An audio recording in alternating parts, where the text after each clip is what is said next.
Naumay na si Linyador. Nag-commute na lang muna.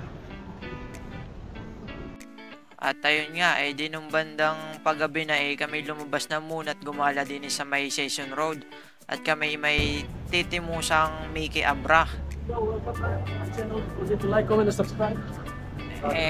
Tayo napakitaan pa rin ni Kasamay ng kanyang papagayon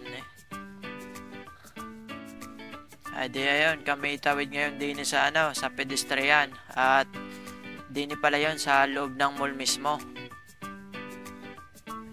Nung makatawid ang aring mga kasama ko'y nabuelo ng pagpipicture, ay hindi naman makatiming at kadami na daan, di kami tumuloy na muna para makakain na, gutom na rin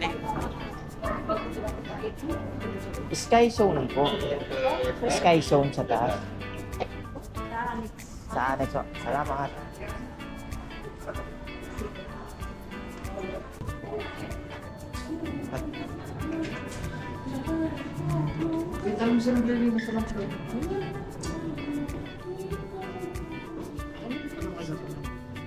Sir, saan yung annex? Annex. Sa akong building hanggang sa port. Yung Sky Zone. Pagdating ng port, natin mga flat yun Thank you. Port floor. Di ayun nga, sabi nga ni Kuya sumakay lang kami sa elevator hanggang 4th floor. At sa 4th floor ay kami aakyat sa hagdan. At yun na daw yung mismong Sky Zone.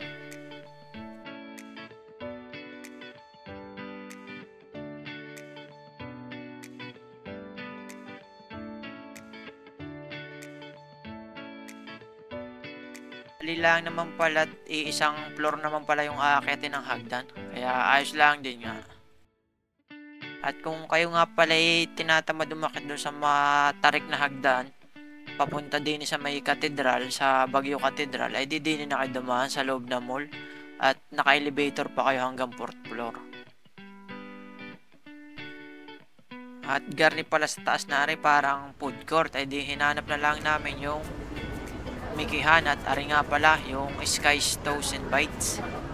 Sorry. Shot, order na muna kami din sa loob. Medyo masikip lang din sa loob pero pwede na din at malamig naman ang panahon. At yan nga pala ang mga presyo. Meron din pala din yung chicken mami, may beef mami, tabi-tabi tayo. may batchoy at saka nga aring Mickey Abra. At ari na nga, dumating na ang ating in-order na Mickey Abra. Sobrang ganda ng pansit na rin. Ang ganda ng texture. Para sa mamahaling restaurant na pansit Teka, papakita ko sa inyo. Ayan ga. Sobrang ganda ng pansit niyan. Tapos, madaming laman ng baboy. May isang buong itlog. May chicharon din yan. Tinanggal ko lang ang akin at hindi ako nakain. Itulog itulog. Oo, be, makain. Itulog. Na-expect nga sarap ng babaw ng Mickey Abra na rin. Talagang nausok-usok pa. Bigyan mo kayo ng kalamansi. Hindi ko alam. Binigyan tayo ng kalamansi. Hindi, ganyan ang pag-vlogger. Ay, ganun talaga.